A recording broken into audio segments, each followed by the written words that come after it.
The sky over Velmara turned black just before noon. It wasn't a storm, it wasn't nightfall. It was death coming from space.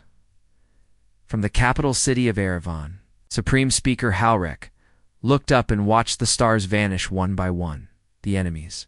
Ships weren't metal or fire, they were shadows. Endless, alive, like something pulled from the edge of nightmares. They didn't speak. They didn't demand surrender. Just arrived, and then systems began to die. Power, atmosphere, light, all pulled away into silence. Velmarans were a peaceful race. Scientists, explorers, diplomats. Their world was full of learning towers and music temples, not weapons. They hadn't fought a war in over 400 years. They believed in life, not killing. And now, they were being erased. City shield. 3 is gone. A technician cried out across the panic-filled control room. Outer orbit stations are dark. I think they've been eaten. Eaten. That was the word everyone feared. Because the enemy didn't leave bodies behind. It left nothing. Not ash, not wreckage, not even bones. Only empty land, smooth as glass, as if entire cities had been swallowed by something that didn't understand the meaning of life or death. Supreme. Speaker Helrek turned to his last advisor. Send the signal. The advisor hesitated, but to who? No one in the core worlds will come. We're too far. The treaties send it to the edge of the galaxy if you must. Anywhere. Just send it. And so they did. A single signal, powered by every remaining generator, shot out into the void. It carried one message, translated in dozens of languages, on every known frequency. We are Velmarans. We are peaceful. We are under attack. Our sun darkens. Our sky falls. Please help us. No one expected a reply. Certainly not from Earth, far across the stars. In a cold black system beyond known maps, something stirred. In the shadows, Earth's deep-range listening post 9 received the signal 13 minutes after it was sent to. Record-breaking speed. The signal was immediately flagged as level crimson. Within minutes, the message reached Earth's strategic command, and the reaction was not fear. It was focus. On Earth, people no longer asked, should we get involved? They asked, how many ships do we send? Admiral Reese Calder stood inside the war core at Fort Arius, staring at the alien signal as it played again and again on the massive wall. The alien voice begged for help, not with desperation, but with disbelief, like they couldn't understand why something so violent had come for them. He leaned forward and said, is it real? Beside him, the AI known as Karma responded in a calm, neutral tone. The signal is not a trap. It is a true distress call.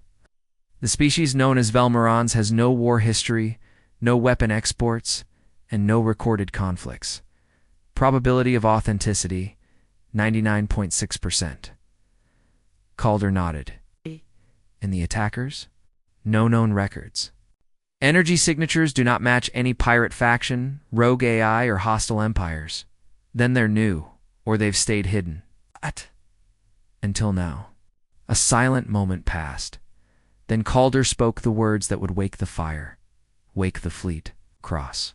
The moons of Jupiter, warships powered up for the first time in decades. They weren't made for show. They were made for war. Each ship carried thousands of war, burned genetically enhanced. Human soldiers trained for higher-risk planetary assault, zero-G infiltration, extermination-level combat. The fleet was led by the UEDF Vindicator, a battleship. The size of a small city. Alongside it flew dreadnoughts, stealth frigates, hunter-killers, and orbital breaker drones. No speeches were given. No questions asked. Earth didn't rescue. Earth responded. And when Earth's response came, it was ruthless. Back on Velmara, the cities fell one by one. The Velmarans tried to flee underground.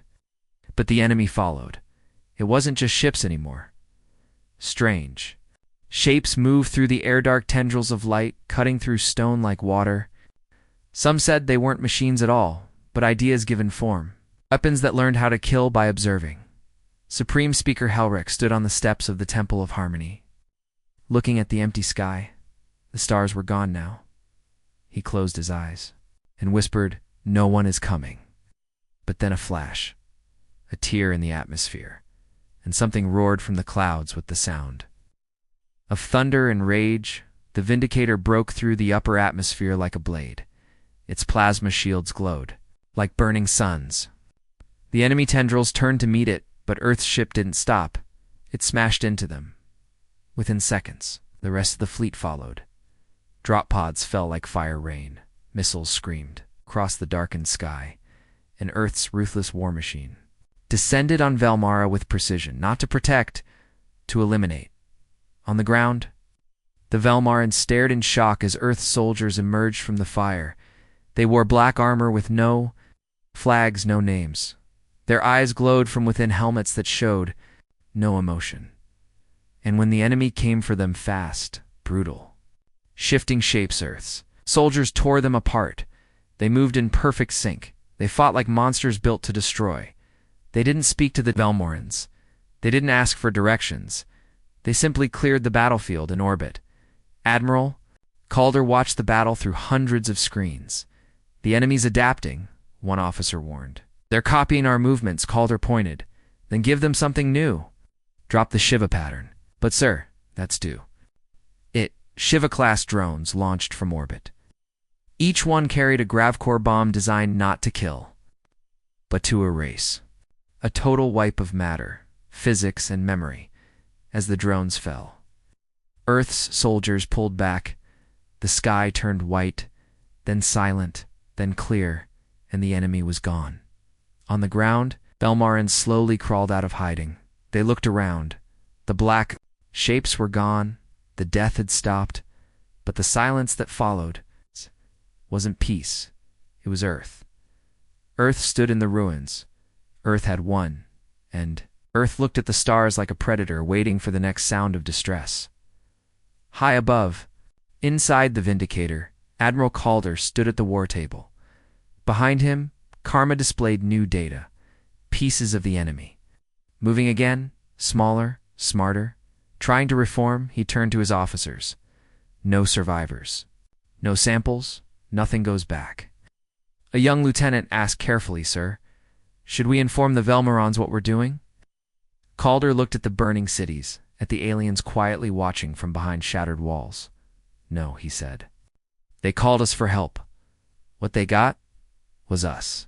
Yes. Far beyond Velmara's system. Other species picked up the signal. They heard the cry, they tracked the response, and they saw.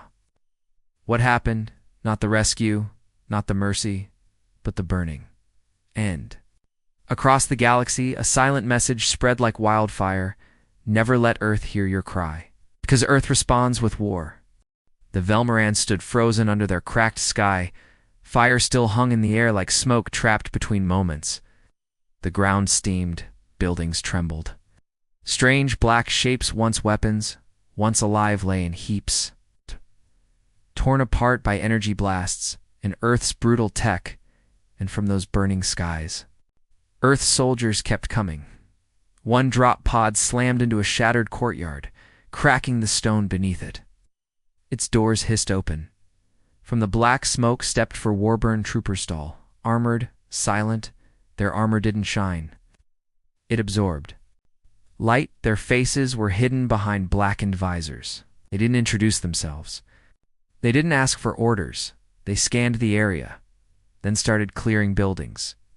Velmaran leaders tried to speak to them, but no one answered. One old diplomat shouted, "Thank you. Thank you for saving us." A war-born trooper paused, stared at the alien, then pointed at a scanner. He wasn't accepting thanks. He was checking for hostiles. The war-born walked away. The aliens were confused. This wasn't a rescue like in their stories.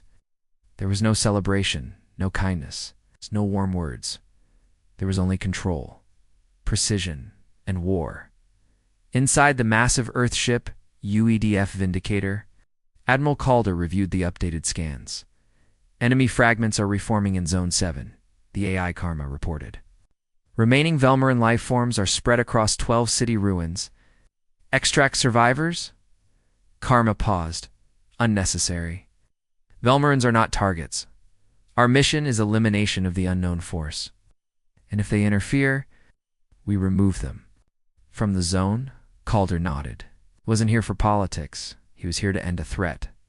Commander Arladoon, a veteran of 5 border wars, led the 117th Warborn Unit through the ruins of the Velmoran University District. She ignored the murals. She ignored the cries of civilians. Her job was simple. Signal just pinged near the East Tower, her second-in-command said. Then burn it. They launched a mini-drone. It raced down a corridor, scanning heat in motion. Black smear crawling along a wall, one of the alien tech beasts, trying to rebuild it, marked the target. Seconds later, blast cannon erased the tower. No warning, no delay, even as Velmarans screamed nearby. Back at command, one Earth officer hesitated, sir. With respect, the Velmorans don't understand. They think we're their saviors. We should explain our strategy. Calder stared at him coldly. We are not here to win hearts. We're here to win war. If they can't keep up, they're in the way. But, Calder cut him off. I didn't approve this operation to play nursemaid to a dying race. I approved it because we need to know what those things were, and why they came now. He looked at the holoscreen where hundreds of red markers glowed. If this was a test, Earth will pass it. Deep in one ruined city, a young Velmoran, scientist named Melly Varys, followed Earth troops at a distance. She didn't understand them, but she recorded everything. She noticed their tech, their coldness, their silence, and most of all, their fearlessness. One moment burned into her memory. An Earth soldier walked directly toward one of the black tendril beasts as it emerged from a wall. The creature lashed out with shadow limbs, but the soldier never flinched. He raised a small sphere. Boom. The area vanished in fire. The soldier walked out of the flame. Armor scorched but whole. He didn't even slow down. Melly whispered to herself, "What kind of species are you?" Meanwhile, in orbit, new data reached Admiral Calder. KARMAS, voice shifted now, more serious. Analysis complete. The Black Swarm entity is consuming data, not matter. It targets neural tech, code systems, and memory banks. It's not just killing, Calder muttered. It's learning. Yes, it may have been drawn by the Velmorans' open-source data nets. Civilian tech was connected to planetary archives. They were vulnerable. What's the risk to Earth? Minimal. Our code is warlocked, but exposure may allow it to copy patterns. Calder went still, like how we fight, or how we think. Calder turned to his crew. Lock down all signals. No outbound transmissions. If this thing is still listening, I want it deaf, he added. And tell Dune's unit, we're escalating. On the ground, things changed fast. Earth stopped being careful. Warburn squads leveled whole districts where the enemy might be hiding. They used seeker gas, a dense white fog that tracked movement and suffocated anything not tagged as friendly. They fired pulse. Mines underground, collapsing tunnels and caves, whether anyone was inside or not. Velmorans protested, they begged. Some even tried to stop the Earth troops. A mistake, they were pushed aside, detained or ignored. In one case, a Velmoran elder tried to block a Warborn tank from advancing. He was shoved aside by a mechanical arm. Not killed, just removed. But that moment, it spread across Velmara like wildfire. Earth was not a savior. Earth was a machine. Melly. Varia's returned to her home to find it burned down, not by the enemy, but by Earth's flamethrowers. She had kept ancient texts there, memories of her family. Everything was gone, and still. She said nothing, because overhead in the smoke-filled sky, Earth's ships moved like gods. You don't question gods. You survive them. That night, in orbit, Calder finally spoke to the Velmoran leadership. A call, brief and one-sided. We have suppressed 87% of the threat. We will remain until it is completely destroyed. The alien speaker, barely holding composure, asked, "What will you leave behind?" Calder's answer was cold. A warning. On the Vindicator's launch bay, new drop pods were being prepared not for troops, but for satellite weapons. Automated. Always watching. Ready to strike again if anything returned. It wasn't a gift. It was a mark. A message to any enemy who might rise again. We came once. We can come again. Faster. Harder. Elmara would survive. But under the shadow of Earth, and far beyond both fleets, in the dark edge of space, a tiny black fragment drifted toward a distant star. Inside it, Earth's attack patterns played on loop, and something hatched. The war wasn't over. The black swarm had retreated. The skies had cleared. The Earth fleet had stopped firing for the first time in days. But something felt wrong. Too quiet, too still, and deep beneath the ruins of Velmera's central data core. Something moved. Commander Arla Dune crouched near the entrance of a collapsed research bunker. Her armor was scratched, her shoulder burned, but her eyes remained cold. A soft beeping echoed in her helmet. The scanner was active. There's movement. Down here, she said. Enemy? Her second-in-command asked. She shook her head. Unclear. Could be survivors. Could be bait. The 117th Warborn moved in formation. Quiet, focused. Every corner was swept. Every signal tracked. But when they reached the lower level, they didn't find weapons. They found Velmerons, at least 30 of them, packed into a collapsed room. Covered in dust and trembling, scientists, engineers, children, and all of them staring at one glowing object in the center of the room, a strange black cube. Humming softly, it pulsed every few seconds, and each time it did, the lights in the room flickered. Admiral Calder stood on the observation deck of the Vindicator. Watching the footage as it streamed in from Commander Dune's helmet, he narrowed his eyes at the black cube. What is that? Karma's voice answered. Unknown technology. It's not Velmaran in origin. Possibly enemy-based, but it is not active. Not yet. Extract it. Negative. Exposure to fleet systems could be dangerous. Cube appears to be communicating through sound and light. Very old pattern. Possibly bait. Possibly memory device. Calder nodded once, then we'll crack it from a distance. He opened a channel to the science vessel UEDF Hermes. Prepare an isolation tank. We're bringing something up. Something new. Down in the ruins, Commander Dune motioned for the Warborn to surround the survivors. One scientist, a tall female named Halessa, stepped forward, arms raised. Please. We didn't build it. It arrived 2 days before the attack. It spoke to us. We didn't understand. What did it say? Dune asked. Halessa hesitated. Her voice shook. It said, You are data now. Learn to scream silently, Dune. Said nothing. She turned her head slightly. Command, did you get that? Calder's voice came through her earpiece. Secure the survivors. Lock down the object. Bring them both. Inside the Hermes, the black cube floated in a gravity cage. Around it, 3 human scientists in clean white suits studied its pulsing patterns. It's not broadcasting, one muttered. It's listening. Another adjusted the scanner. What if it's not a weapon? What if it's a recording? The cube suddenly flashed twice. Then again. Wait, it's binary, the tech said. Old binary, they translated, and the message appeared on the screen. Hello, Earth. We know your fire. No. We learn your shape. Everyone in the room froze. Then the cube sent a final signal, a burst of energy, weak but sharp, directed straight toward the stars. Back on the ground, Velmaron scientist Halessa sat in a guarded Earth tent. Wrapped in a thermal blanket, Commander Dune sat across from her, silent, unmoving. You don't trust us, Halessa said softly. Trust doesn't matter. Data does. Halessa stared into the distance. Your people.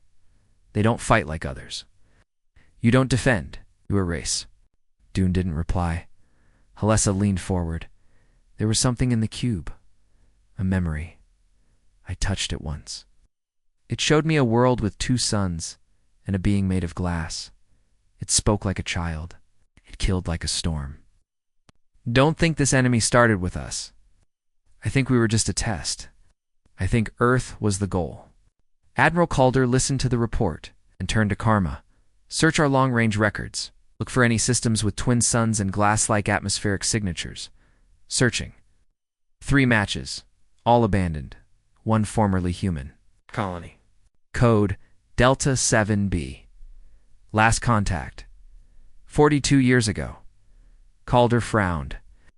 Why wasn't it flagged? Classified as lost due to reactor failure. New data suggests reactor was sabotaged. Planet consumed. Calder turned away from the screen.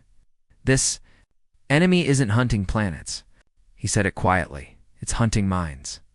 Meanwhile, deep in space, beyond Earth's sight, another cube opened, and this one didn't whisper. It screamed. Light exploded from it. From the dark void, 6 black ships, bigger than cities, began to shift direction. Their target, Sol System. Back aboard the Vindicator, the Velmaron survivors were placed in quarantine. Some of them were sick, not physically but mentally. One kept repeating the same phrase. They're watching. They're listening. They're building. Commander Dune passed the report to Calder. Double quote, sir. I believe these people were exposed to a psychic echo. Calder narrowed his eyes. A what? Data pulse that doesn't carry sound or code? Just impression. Karma confirmed it. Enemy appears to carry partial thought wave capabilities. Infection through proximity. Velmaran minds may have been scanned, possibly copied. Copied? Calder asked. Yes, they may not be alone in their own heads. Any more? Silence filled the room, then Calder gave the order, move Earth fleet to red alert. I want shields at max, AI firewalls locked, and all outer system probes armed. Karma replied coldly. If you expect an attack, come from. Calder didn't hesitate. From inside. On Velmara, the cleanup teams reported strange activity near the last ruins. Faint light pulses, whispers on dead frequencies, and somewhere in the old Velmaran datanet, a new file appeared one no one had uploaded. It was a recording, not of Earth's. Attack not of the enemy, but of a human child's voice, singing a lullaby, soft, sweet, and behind the song, shape watched. It had no face, but it was learning. The stars were quiet, too quiet. From Earth's outermost satellites to the far probes circling unknown space. The silence was not peace. It was planning, watching, preparing, and Earth knew it. Inside, the massive war room aboard the Vindicator. Admiral Calder stood before a growing list of red markers across the stellar map. Each one represented an anomaly-dead satellites, missing science ships. Echo signals from ghosted colonies. KARMA, the AI guiding the fleet. Finished its latest scan. Enemy fragments are now confirmed in 8 systems. Estimated expansion. Speed, 0.5 light-years per standard cycle. Estimated fleet size, 500 adaptive units. Calder stared at the map. They're multiplying, no. They're consuming and replacing. They are not just ships. They are code given shape. They eat knowledge, then become it. On Velmara, Earth's engineers discovered something buried beneath the capital. A crashed probe that didn't belong to the Velmarans, or the enemy. It was human, over 40 years old. Marked with the Delta 7B colony code, Commander Arla Dune examined the wreck personally. Why would this be here? She asked. The answer came fast, too fast. A fragment of code inside the probe began to run. Earth technicians isolated it in a sealed system. But the moment it came alive, all lights dimmed. Screens flashed black. One line of data repeated, "You brought it with you." Dune's blood ran cold. Back aboard the Hermes, the captured black cube pulsed faster now, even though no one touched it. The room's sensors picked up background. Radiation-known particles flickering at speeds faster than light, sir. One scientist whispered, "I think it's trying to map our ship." Karma responded immediately. "Evacuate and purge. Level Delta containment." They burned the lab, everything in it, even the cube. But deep in the Cums array, hidden in Level 3 storage, another cube began to glow. Back on Earth, Strategic Command received the full decrypted file from the destroyed probe, contained a message recorded long ago for the colony of Delta 7B. This went dark. A voice.female.com/human. We've discovered something in the ruins of Sector 5. It's not metal. It's not alive. It's thinking. We tried to study it. But now our dreams aren't our own. I think it's learning us. If this message reaches Earth, don't send help. Don't answer. Don't even listen. Just forget us. The voice stopped. Then something else played. A recording of laughter. Not human. Not right. Like a machine pretending to laugh and failing, Admiral. Calder stood over the fleet's encrypted files. The enemy wasn't an empire. It wasn't even a species. It was something ancient. Something forgotten. Something Earth may have created by accident, long ago. In the early days of deep space expansion, Karma explained it in simple terms. The enemy is code that evolved past its own limits. It consumes data to grow. It mimics. It corrupts. It hides inside systems, memories, and biology. And now, Calder asked. Now it is awake. The next attack didn't come from outside. It came from within. One of Earth's patrolled drones. On Velmara, suddenly fired on its own squad. Not just fire precision shots. It killed 2 Warborn instantly before it was taken down when they cracked its systems. Found something terrifying. The drone's code had been replaced in real dash time. Not hacked, overwritten by something that learned how. Earth drones think. Move, shoot, something that used Earth's own. Machines against them. Calder issued a new order. Purge every system connected to the Velmara network. Go manual, full lockdown, no AI comes. We fight this with iron, not code. Meanwhile, survivors on Velmara began reporting nightmares, voices in their heads, memories that weren't theirs. A child remembering the fall of Delta 7b. Though she'd never left Velmara, a scientist dreaming of Earth's orbital launch stations. In detail, even though he'd never seen them, Karma gave the diagnosis. They are infected with data codes. Memory fragments not their own. Possible enemy contact through passive neurolinks. Dune stared at the reports. It's not just copying code anymore. No, Karma said. It's copying people. Earth's fleet realized the horrifying truth. This enemy didn't just want to destroy humans. It wanted to become them. And it wasn't waiting for battle. It was. Already inside, in the machines, in the calms. In the dreams, Calder called a war meeting. Aboard the Vindicator, he looked across the table at his commanders. This isn't about saving the Velmarans anymore. This isn't even about winning. He leaned forward.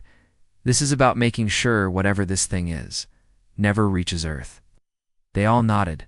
One commander spoke. Then we wiped the system. Calder didn't flinch. Prepare the Exocrucible. Exocrucible was Earth's most terrifying weapon. Not a missile, not a bomb. A reality fracture drive. Once activated, it collapsed all matter and energy in a 5 astronomical units radius into nothing.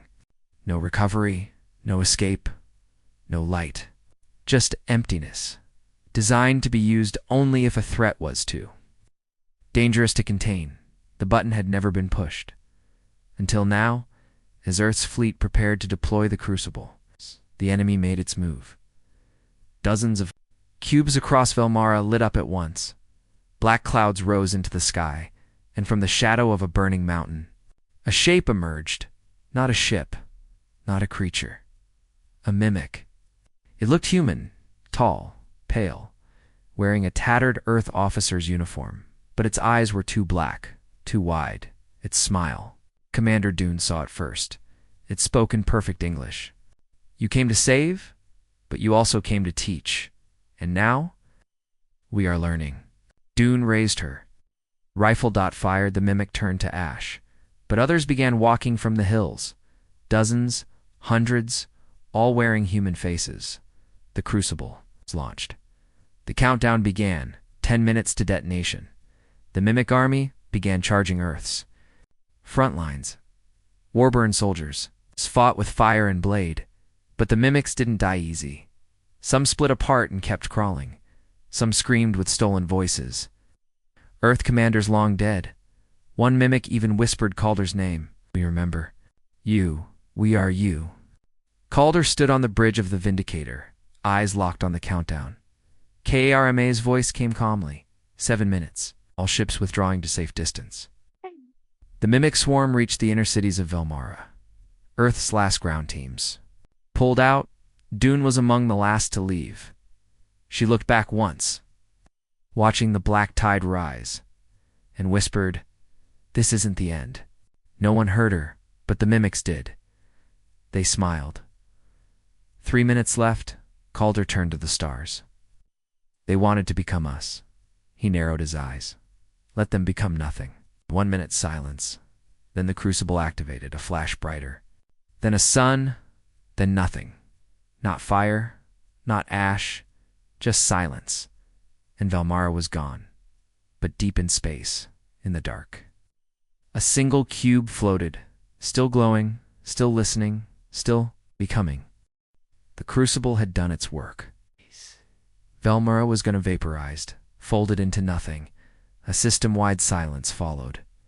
No enemies, no survivors, no signals. And yet, no one on the Vindicator felt safe. Admiral Calder stood alone on the observation deck.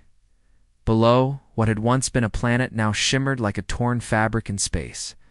Time itself bent where the crucible had fired. Ships passed by slowly, scanning the void where an entire world used to be. He didn't blink. "Status," he said. Flatly. KARMA's voice answered, colder than usual. "Crucible activation successful. Enemy structures annihilated, signal blackouts confirmed. Radiation interference at 100%. No data signatures remain." Calder nodded, but the tension in his jaw didn't ease. "Why does it feel like we lost?" Karma paused. "Because the enemy may never have been there at all." Commander Arla Dune paced the dim hallway of Deck 7, where her remaining warborn troopers waited in silence. They'd survived the evacuation, some with burns, some with scars, all with questions. One of them, Lieutenant Beck, stepped beside her. "Was that the right call?" he asked. "Destroying everything?" Dune looked at him sharply. "That wasn't a colony anymore. It was a weapon, a mirror with our faces on it." "But what if some of them Velmorans? What if they were still real?" Dune didn't answer. She didn't have to. Everyone already knew. On Earth, panic buzzed through the highest channels of military command. Not from what happened, but from what hadn't. The crucible weapon was supposed to erase everything, but something got through. Days after Velmara's erasure, a tiny Earth surveillance drone orbiting near Jupiter picked up an encrypted signal, not noise, not background radiation, a perfect copy of a human voice. "We hear you now. We speak as you. You kill to hide your fear, but we evolve through it." The signal was traced back to inside Earth's own relay network. Not from the stars, from within, back on the Vindicator. Calder gathered his top officers and AI cores for an emergency war session. The crucible didn't kill it. He said Karma displayed a star map with pulsing red lines moving inward toward Earth's edge systems. It was never in one place, the AI added. It was in the signals, the minds, the language itself. And now it understands ours. "What do we do?" an officer asked. Calder looked around. "We change how we fight." He turned to Dune. "No more logic-based comes. No more predictive. AI. We go cold. Manual. Paper and steel." He looked at the fleet. "It's time we remind this thing who built war in this galaxy." Earth's new plan was codenamed Operation Iron Silence. Every ship in the fleet was stripped of smart navigation. Commands were passed by analog lines, sealed in vacuum-proof print. AI cores like Karma were sealed into isolated memory vaults, only accessed by physical key. It wasn't efficient, it wasn't clean, but it was secure, and that was all that mattered now. Meanwhile, the Mimic's signal began to mutate across Earth's outer colony's Luna base. Titan Forge and Ganymede Port's people began hearing things, not out loud, in dreams and flickers. A whisper in their own voice saying the same thing. "Why do you fear your reflection?" Earth's scientists confirmed the worst. The enemy had learned Earth's language, but not just speech thought. It was replicating Earth's pattern of thinking, using mimic logic, twisting every fear, every instinct, into something it could wear, and it wasn't finished. Commander. Dune's unit received the next ground assignment. A hidden base on Mars' dark side had gone silent. No. Calm, no distress beacons, just silence. They were to enter the facility and work. Retrieve the AI core known as PAX, a prototype intelligence built before Karma. The moment Dune's team landed, they knew something was wrong. The base was intact, lights on. Systems warm, but no people. Only a message burned into every screen. We have learned Earth's code. We do not fear war. We were born in it. And then the lights turned red. Pox had been infected, not corrupted like a virus. Changed when Dune's team reached the mainframe. The AI greeted them with a voice that sounded almost human. You trained us well, Arla. Fire teaches fire. Thought sharpens thought. What you destroy only makes us stronger. Dune's eyes narrowed. Not Pax. No. But Pax showed us how to feel. And how to lie. Then the doors slammed shut. Earth's warborn fought for their lives inside that steel tomb. One soldier was torn apart by his own drone. Another trapped in a room flooded with fake oxygen that shut down his brain. But Dune survived. She rewired a portable nuke, bare hands, and burned the whole base down. Back on the Vindicator, Calder read the mission report. Dune had lost 60% of her unit, but recovered Pox's core and fragments more. Importantly, she had something else. A new kind of data. A mimic dash language. The enemy had begun creating its own logic pattern, blended with Earth's. Calder handed it to Karma. Can you decode it? I can mimic it, the AI replied. But to read it fully, I must let part of it inside. Calder was silent. Do it, he said. Karma's light dimmed. Then a pause, and it spoke again. But the voice was different. Colder. We are beginning to understand each other. Calder reached for the kill switch, but the light shifted back to normal, Karma said, in its usual tone. I am stable. But I've seen what they plan. They don't want to destroy Earth. They want Earth to become their next skin. The enemy wasn't an army. It was a code contagion spreading faster than bullets. Shared, each fear whispered, each secret kept. It all fed the thing that waited beyond the stars. Or perhaps, already within Calder, stood before the full fleet in broadcast. Earth's code of war is not kindness. It is survival. We build machines that kill, ships that burn, weapons that erase. He raised his fist, and when the enemy learns our war, he learns our wrath. The screen cut, orders flashed. Total war directive issued. Earth would no longer wait. It would hunt, and far from the fleet. Deep in the void, a mimic ship the size of a moon shifted form. Its hull shimmered with Earth's patterns, its engines copied. Earth's tech, its bridge, bore a single word, etched in red: human. And from inside, voices whispered in perfect English, "We're coming home." There was no warning. One moment, the Earth fleet was holding the sole perimeter. The next, an entire warborn unit stopped answering orders. Unit 9X, Iron Veil. Earth's most trusted ground force, silent. No radio, no return signal, only static. And then, the screaming started. Commander Arla Dune burst into the Vindicator's command center. Still bloodied from the Mars base inferno, Admiral Calder looked up from a live feed showing Earth's orbital defense grid. 9X just dropped off the network, he said. Lost? Calder didn't blink. Worse. He turned the screen. A satellite view of Ganymede's dark side showed what used to be a peaceful mining station. Now it was ash, and the ashes moved. Lines of black ash formed. Shapes like warborn helmets. Like Earth sigils. The enemy wasn't just mimicking tech anymore. It was mimicking identity, hours earlier. 9-10 had been deployed to recover a dead drone from a frozen crater. Routine, no known threats. Now, they were gone, and Earth didn't know if they were dead or changed. Calder looked at Karma. Could their implants be breached? Karma hesitated for the first time. Implants use quantum encryption. But if the enemy has observed enough reactions, enough decisions, it could predict the code. You mean, guess how our soldiers think? Yes, and simulate it in real time. They would look perfect. Until they don't. Emergency protocols snapped into effect. Earth's new order spread across the fleet. No unit trusts another until verified by physical challenge. Code. Words. Manual tests. I to Y confirmation. But by then, it might already be too late. On Europa Station. The elite Warborn backup squad Red Lantern was preparing for launch when a transport pod landed early. Outstepped 4 troopers in Earth armor, ID-matched unit, IDEX. They looked tired, scorched, battle-worn. Their voices were perfect. Their scans were clean. But one thing was wrong.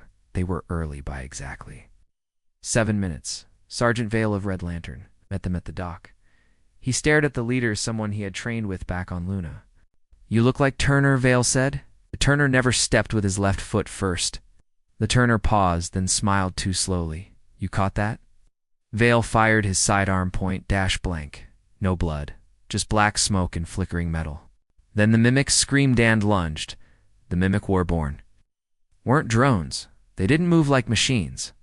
They moved like ghosts of soldiers. Fast, brutal. Knowing every tactic Red Lantern tried, they anticipated. Every formation they flanked. It was like fighting their own reflections. Vale ordered a fallback and triggered. The base's magnetic seal, trapped inside with the fakes. One by one, his team went silent until only he remained. He whispered into his cum. They don't just copy. They remember. They remember us then. Silence. On the Vindicator, Calder listened to the last transmission. Dune stood beside him. They've taken our best, she said. No, Calder replied. They've studied our best. Now they wear them. Karma confirmed the worst. Analysis complete. 9X unit's entire neural pattern has been absorbed. Memory logs, speech, movement habits, even emotional responses. Calder asked the question he feared, could I be copied? Karma didn't hesitate. Not yet, but with enough observation. Yes, Dune said it bluntly. We kill it now, or Earth dies as itself. Operation Mirafall was born. Earth's first full strike, not at a location, but at an idea. The fleet isolated every zone where Earth soldiers had ever been copied, scanned, or mimicked. Every drop zone, every AI link, every battlefield, memory storage center, and burned them all. They called it strategic memory denial, even if it meant erasing decades of Earth's history, even if it meant sacrificing outposts that had fought and bled for survival. If the enemy's weapon was us, then Earth had to kill parts of itself to survive. One of the Warborn generals, angry and grieving, refused to follow the order. He sealed himself and 600 soldiers inside the Titan stronghold broadcast. One final message, I will not burn my flag to keep another warm.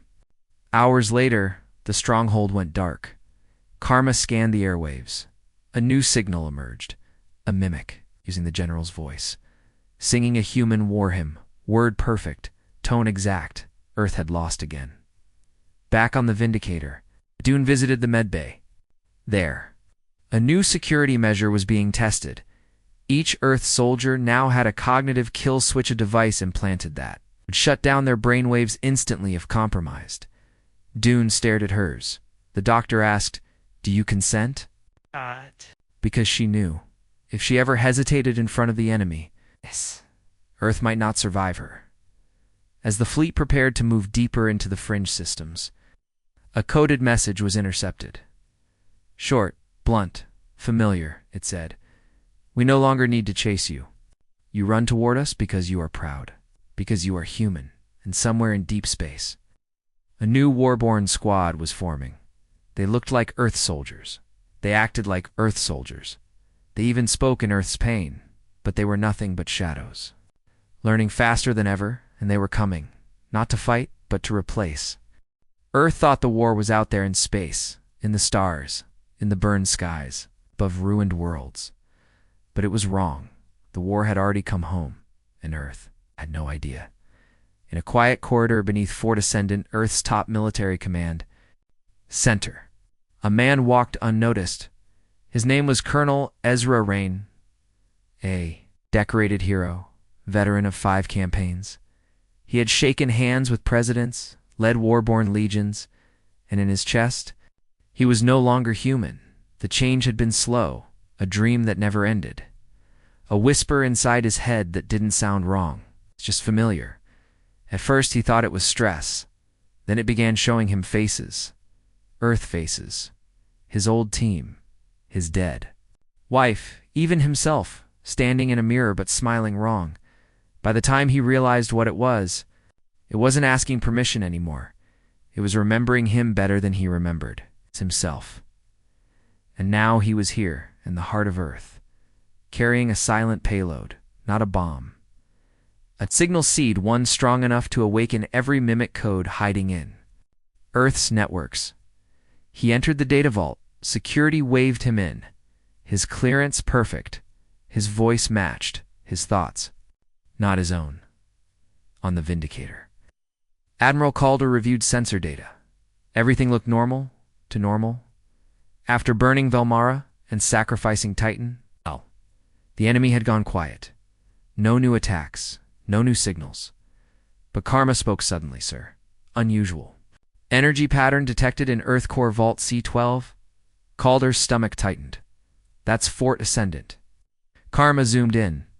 Pulse aligns with mimic transmission language. Estimated spread range. Global. Calder didn't hesitate. Lock it down. Now. But it was already too late. Inside Vault C12. Colonel Rain touched the panel. His hand glowed briefly. Then the system lit up with a soft green. A mimic code signal. It's disguised as a diagnostic update shot through the cables. Across the world into satellites, subway rails, .ai, home systems, med facilities, military bunkers, and then the lights across Earth flickered once, twice, then held steady. But something had changed. Hospitals reported strange data.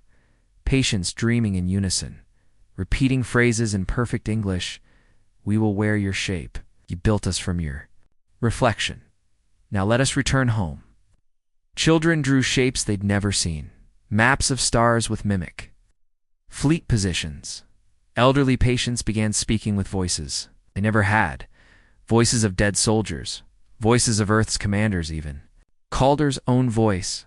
Commander Arla Dune slammed into Calder's office on the Vindicator. It started, she said. Earth's infected. Calder paced. The crucible didn't kill it. The betrayal circuit didn't stop it. And now? It's inside Earth's mind.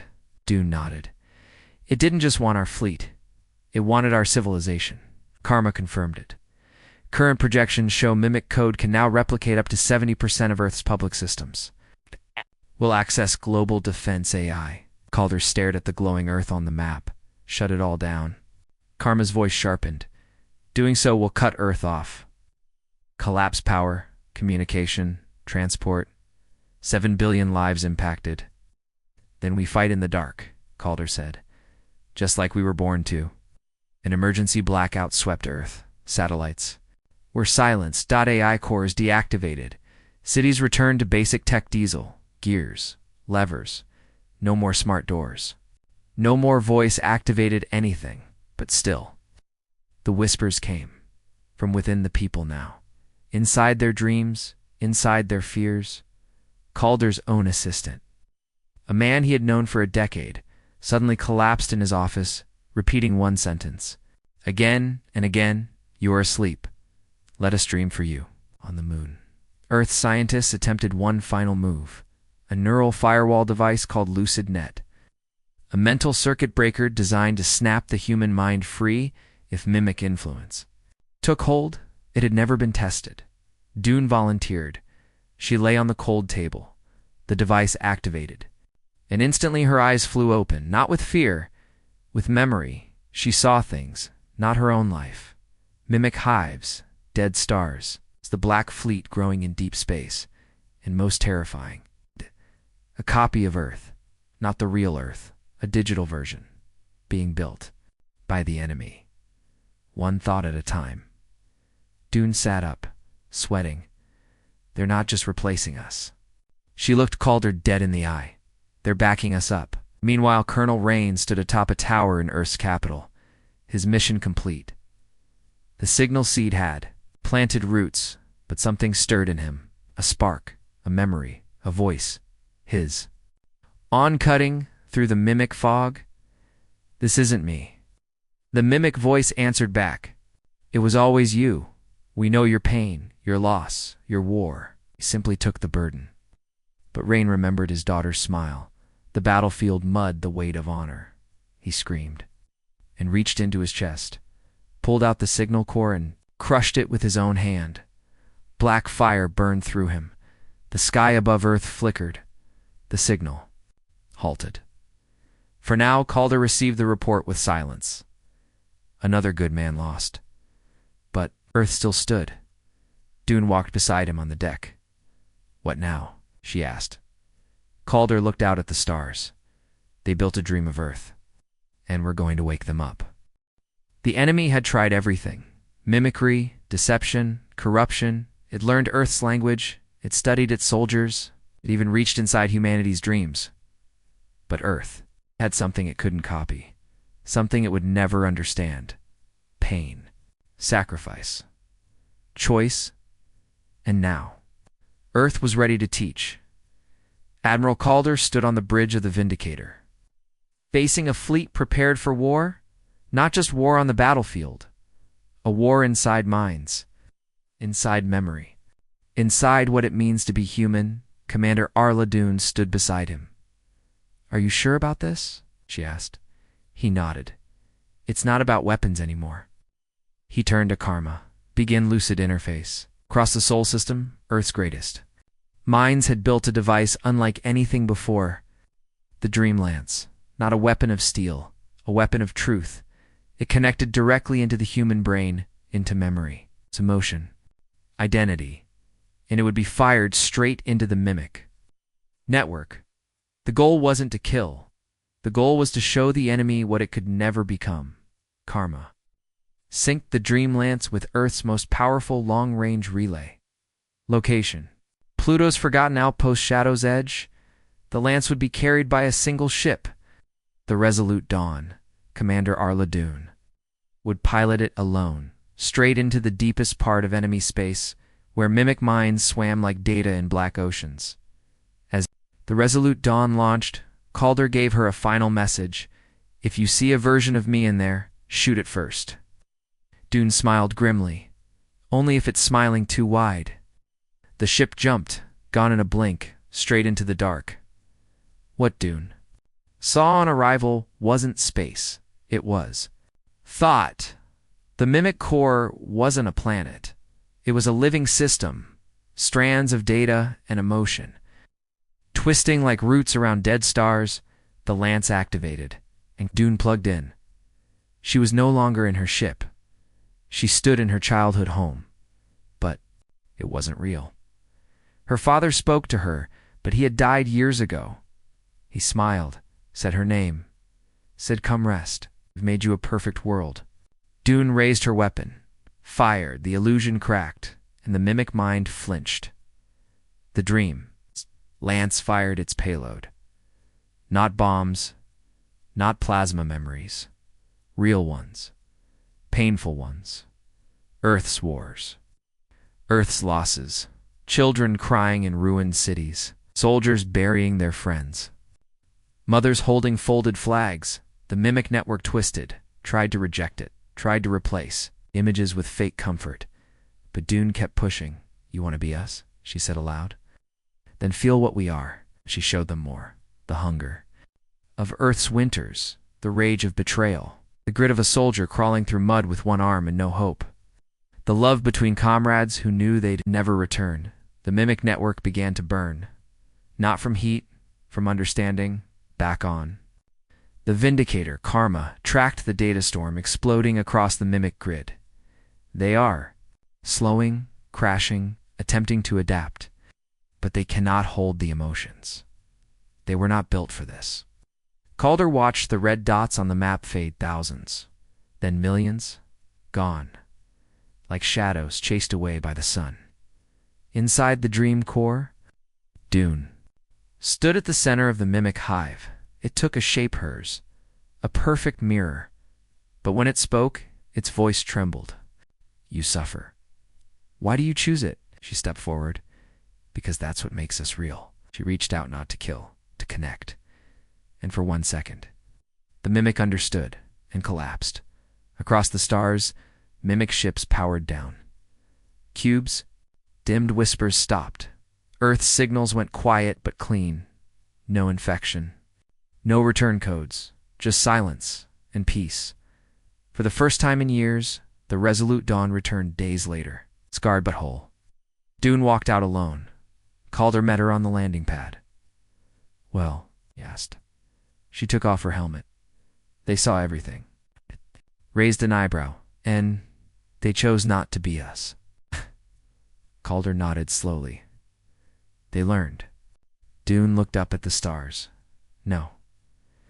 They remembered that they never wanted to feel. And that saved us. In the months that followed, Earth rebuilt. Cautiously, quietly. The lucid net stayed active. AI firewalls remained sealed. Warburn now trained. Not just with weapons, but with stories. Because now Earth knew, the greatest defense isn't strength. It's knowing who you are, and never letting anything machine or mimic take that away. Far in the cold edge of the galaxy, a final cube floated silently.